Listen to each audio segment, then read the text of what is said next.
Yamuna Tira Vanachari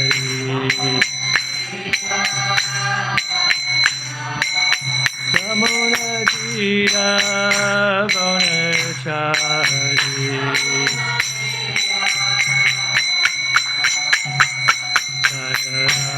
Radha Madhava Kunja Vihari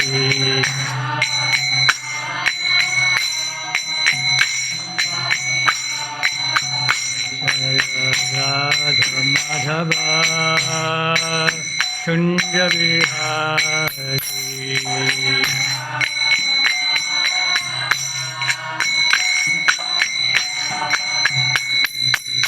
Vijana Balaba Girivarari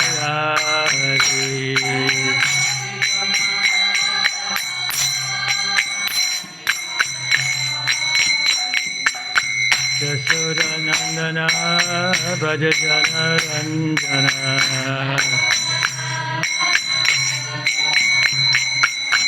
Yasura Nandana Brajajana Ranjana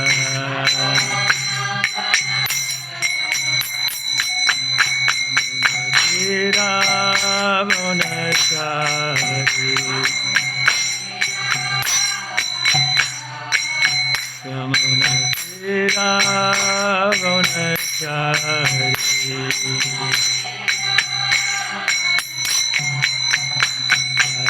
Radha Madhava Kunja Vihari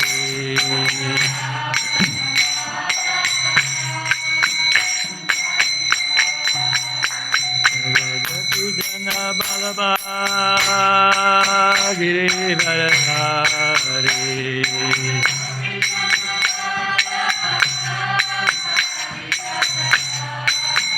Jaya Gopi Jana Balaba Girivarari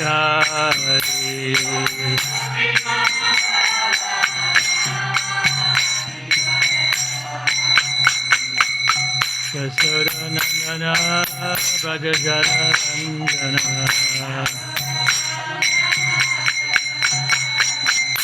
Yasura Nandana Brajajana Ranjana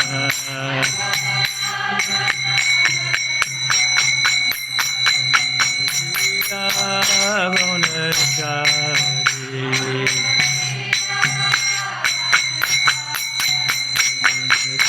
Ravanachari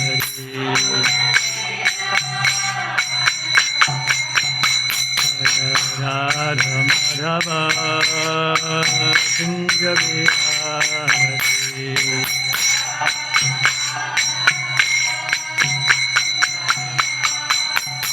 Hare Krishna Krishna Krishna Hare Hare Hare Rama Rama Hare Hare Krishna John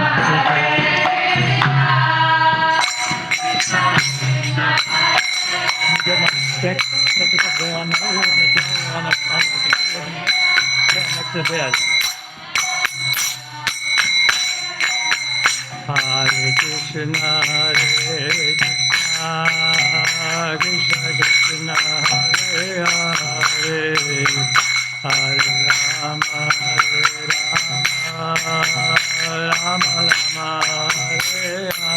Hare Krishna Hare Krishna Krishna Krishna Hare Hare Hare Rama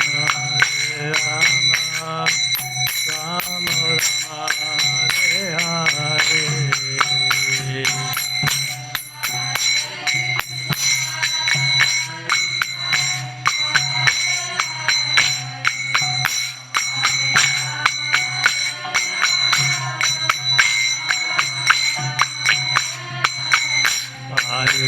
Krishna, Hare Krishna, Krishna Krishna, Hare Hare, Hare Rama, Hare Rama, Rama Rama, Hare Hare.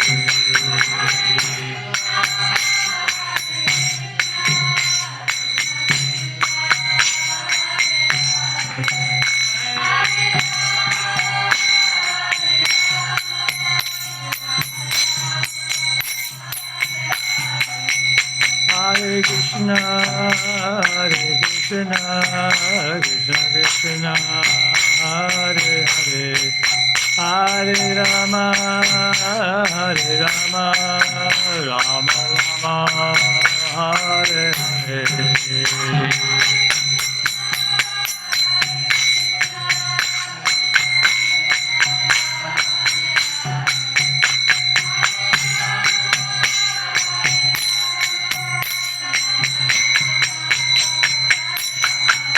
Hare Krishna, Hare Krishna, Krishna Krishna, Hare Hare, Hare Rama, Hare Rama, Rama Rama, Hare Hare.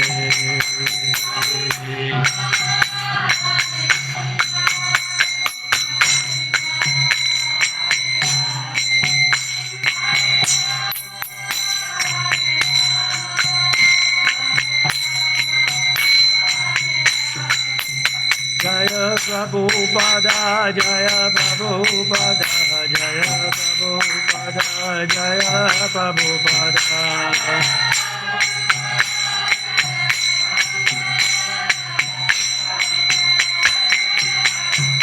Jaya Prabhupada, Jaya Prabhupada, Jaya Prabhupada, Jaya Prabhupada.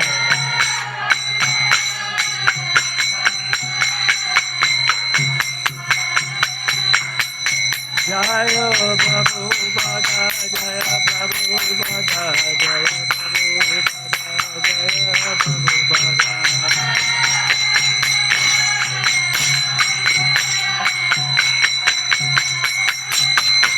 Jaya Prabhupada, Jaya Prabhupada, Jaya Prabhupada, Jaya Prabhupada.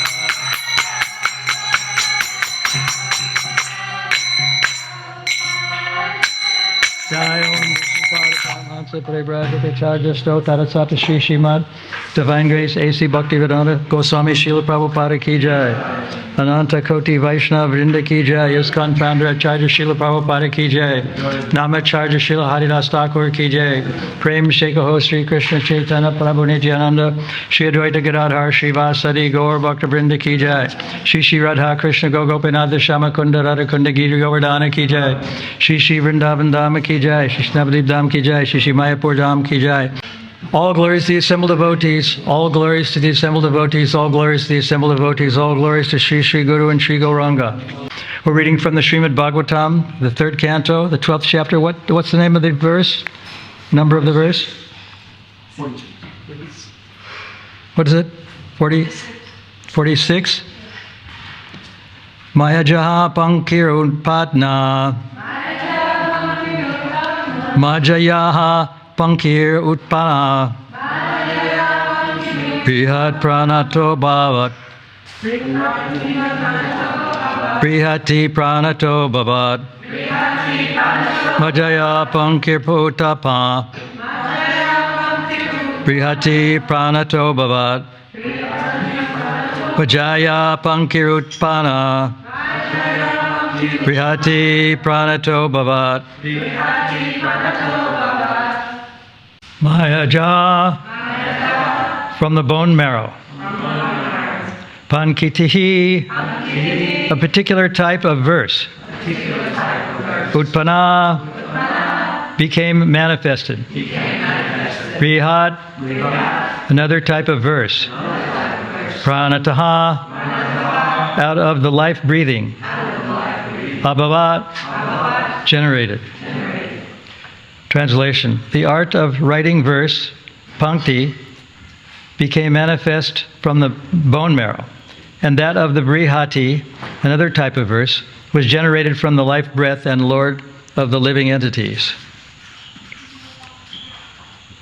I'll read the verse again, responsively.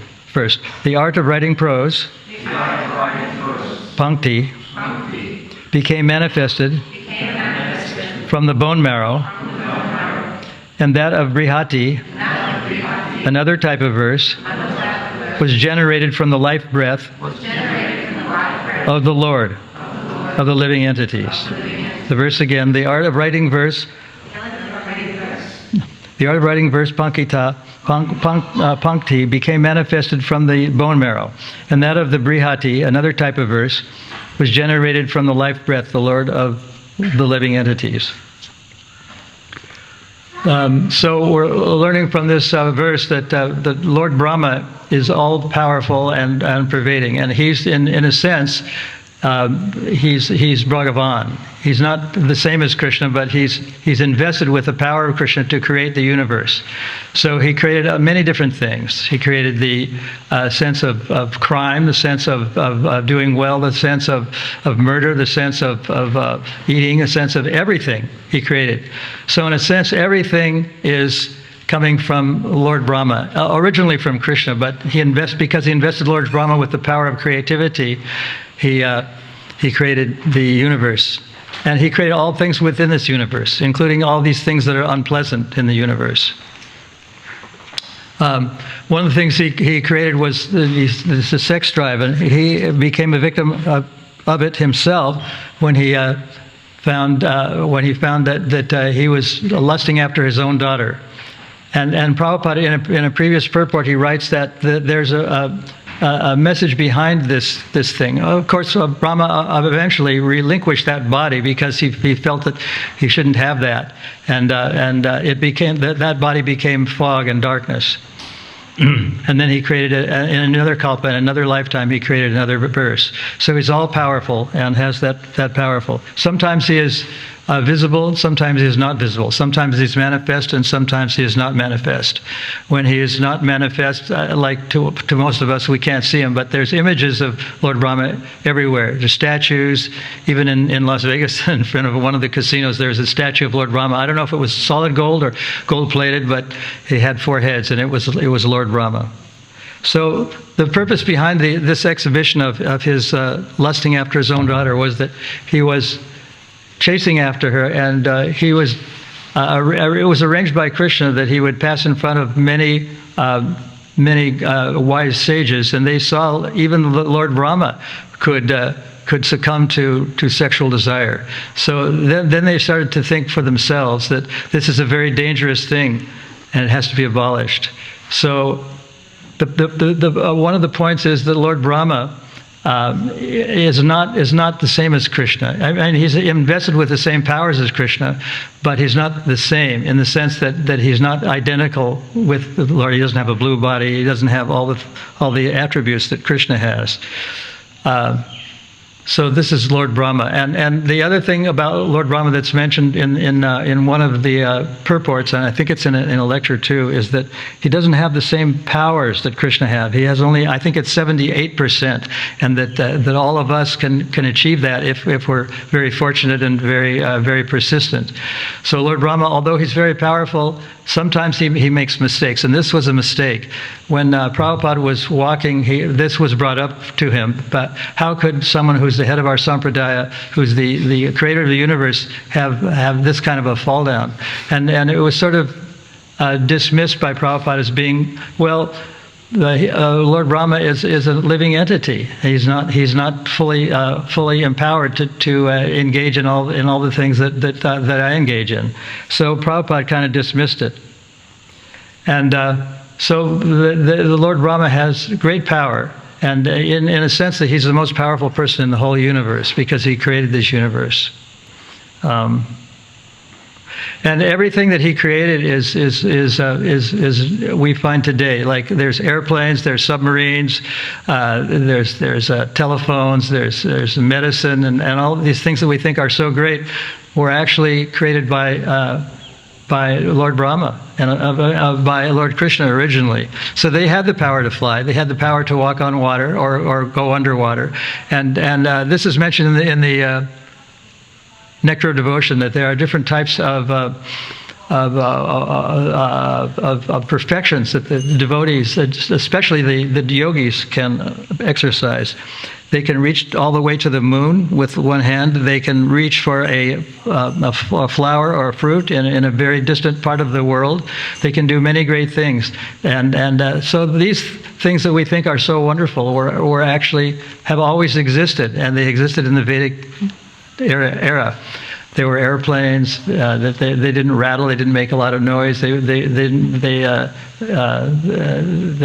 jump around, they didn't experience air pockets, and so there were many things that we think are so wonderful and so great that were already mentioned. And they had many different kinds of medicines to cure all kinds of diseases. They could even bring the dead back to life.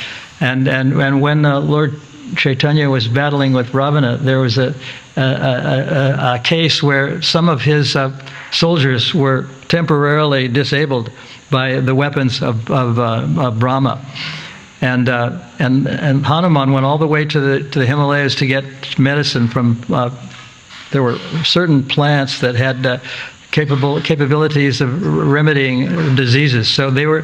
Hanuman went to this distant place in the Himalayas, came back. There's a famous picture of Hanuman carrying what looks like a mountain on his right hand or his left hand, and so these soldiers were revived because they were given these medicines. So these medicines that we have today are considered to be very valuable, but in a sense they're nothing compared to the medicines of the past that could bring the dead back to life.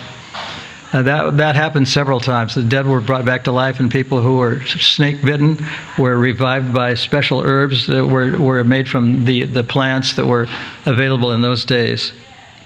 So in a sense, everything that we do, everything that we know, everything that we were aware of has already been done, and it's already been invented. It's already been created by Lord Brahma. So in the academic world, we have this concept of plagiarism. Plagiarism, I think it comes from a Latin word meaning to steal. And so we have a United Nations, and we have Australia, we have the United States, we have England, and we think they're very great. But these parts of the planet, these earthen parts of the planet, have always existed, and they're not so great as the universe is. And Lord Mahavishnu is very powerful because he can create, and he can, just by breathing, he can create and destroy whole universes. So this concept of plagiarism is like taking in the academic world. If you quote some other author or a person, you can be guilty of plagiarism. But in a sense, we're all guilty of plagiarism because we're all claiming that Australia is my country, the United States is my country, England is my country. So we're all stealing, and the United Nations is also stealing. They're trying to obtain peace in the world, but there's no such thing. They're fighting in south of India. They're fighting in Israel, fighting in parts of Ukraine. So there's all kinds of trouble going on. Even though we're hoping against hope that it's not going to affect us, but it is. It's definitely affecting us. And many sadhus and incarnations, like Lord Brahma, have appeared and have had a mission to obtain. We hear about Lord Buddha, for example. He came to alleviate the unnecessary killing of animals through ahimsa, and so he had a special purpose to achieve in his appearance. And it's also written in the Srimad Bhagavatam, and also it's in the Nectar Devotion, not Srimad Bhagavatam, but the Nectar Devotion. It's written that the wives of the demigods prayed for the appearance of Lord Buddha because they knew that Lord Buddha was going to abolish not all, but most of the sacrifices, and these sacrifices were attended by their husbands. So they felt that if they could get Lord Buddha to come and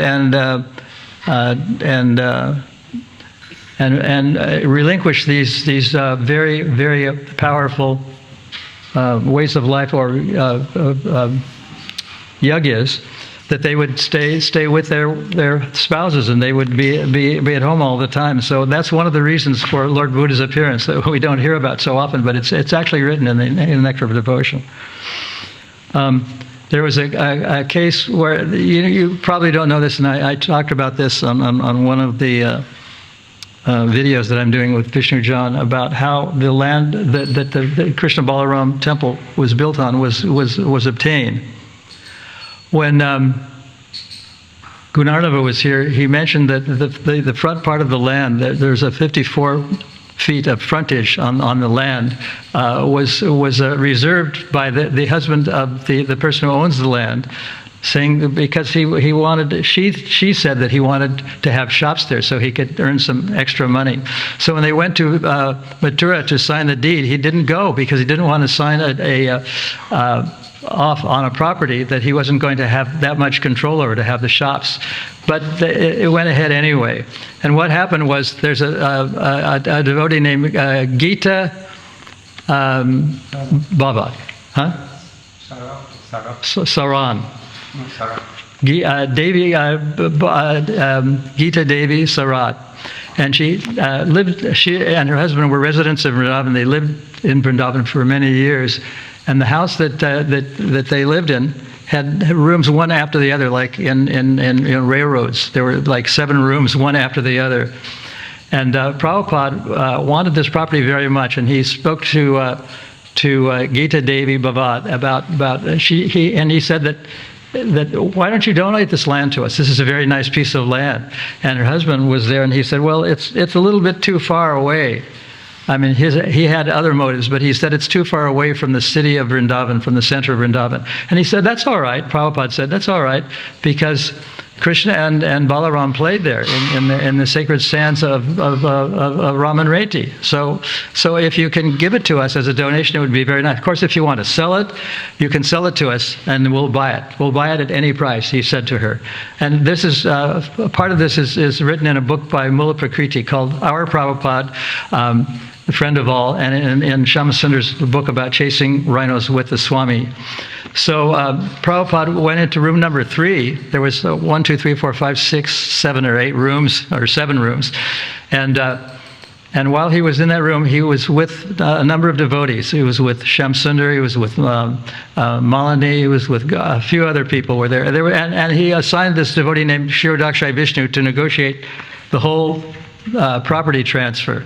But anyway, he went there, and Kshirodakshai had come 3 or 4 days earlier and tried to negotiate. And he was waiting for this Gita Devi to come back, because she was in another part of the world. So and then while he was in there, this devotee named Shamama, who was a bit older, Vaishnava, a drum player, and a 60-year-old woman, said she was very angry, and she said to Gita Devi, but you promised me the land. And so there was an argument that took place in the Hindi language. I don't know all of it, but she was very disturbed. She was accusing the Sarat people, and the Sarat people were defending themselves. So this went on for quite a while. There was a long argument. And then Prabhupada interrupted by saying, he said, okay, I want you, Shama Mataji, and the people you came with, the retired parliamentarian and policeman, to wait for me in room number 5. Go there, and I will be there shortly. Of course, he didn't actually come. And Shamama was very disturbed, and she didn't wait, she went home. But the other 2 people, the retired parliamentarian and policeman, they waited, and Prabhupada didn't show up. So then he was going from one room to the other, and Gita Devi was in another room. So he was going from one room to the other, and Prabhupada said called him the ringmaster, like the ringmaster in a circus that goes to different places and negotiates with people in different places.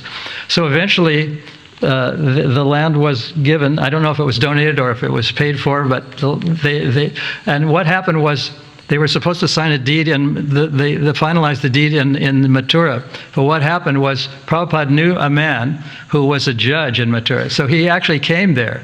And what usually takes months and months to negotiate a property transfer was done in about 3 days. The whole property was transferred over to Prabhupada.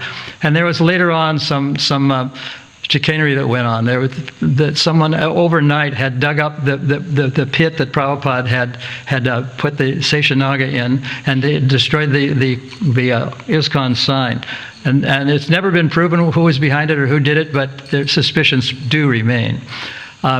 Anyway, this all happened in a matter of 3 days, but they still had to go to Vrindavan to the Mathura to sign off and finalize the whole thing. So it was all done, and 3 things were achieved. One was that the cornerstone was laid down in the ground. The second thing was that the rooms that Prabhupada had in Radha Damodar were given to him in perpetuity. And the third thing was that Prabhupada owned the land. That whole over 1 acre of land was designated for Srila Prabhupada, and so then the construction began. And that man wasn't allowed to have the 54 feet of land for frontage for his shops. He was a little upset about that, but that's what happened. And so a beautiful temple was erected, as some of you have been there. You know what it's like. And it was all done by Prabhupada's ingenious way of dealing with all the people that owned the land and the people that wanted the land and other people. And he was going back and forth from one room to the other to acquire the land, and they acquired the land. And this was his expertise. He was an expert at minimizing or euphemizing things that were ordinarily very disturbing or very upsetting. He was very good at, so he convinced everyone that he should get the land, and they got the land, they got the cornerstone laid, they got the rooms in perpetuity. And the reason that there was an objection about him having those rooms in forever was that the people that owned the rooms, the Goswamis in Radha Damodar temple, wanted to limit Prabhupada, and they didn't get along with each other. There was some kind of a very old, long dispute between these people that were part of the Nityananda Vamsa group. And Prabhupada, part of the deal was that all of the land would be used for preaching Krishna consciousness, and that the rooms would be, there were 2 rooms that he would have in the Radha temple. They would be his forever, in perpetuity. So he accomplished all those things with that judge, and the judge made everything official, signed everything, then they went to Vrindavan and went to Mathura and finalized everything. So I'll read the verse again. The art of writing verse, Pankti, became manifest from the bone marrow, and that of Brihat, another type of verse, was generated from the life breath of the Lord of the living entities. So we think that there are great poets like Alexander Pope and Shakespeare that did a lot of great things and wrote a lot of great things, but all these things had actually been done before. They had been created by Lord Brahma. All the poetry and the verses, they were known to him. And Rupa Goswami was so astute at the Sanskrit language that he could write things that would be read the same way forward and backward. In English, they call them palindromes. In English, there's very few. There's one called, Hey, hi, madam, I'm Adam. So it can be read backwards and forwards, and it reads the same way.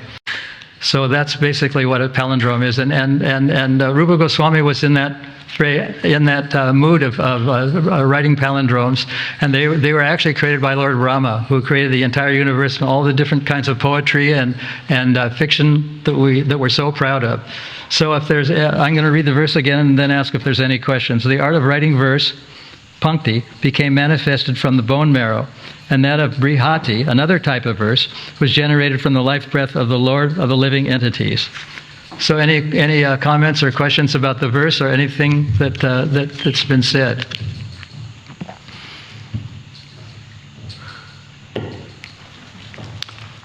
No questions or comments? Then I think we'll end. We're a little bit early, but I saved some time so there would be time for questions. But since there's no questions, we'll end right now. Thank you. Unless you had a question? No? Okay. Hare Krishna. ISKCON Mukunda Maharaj ki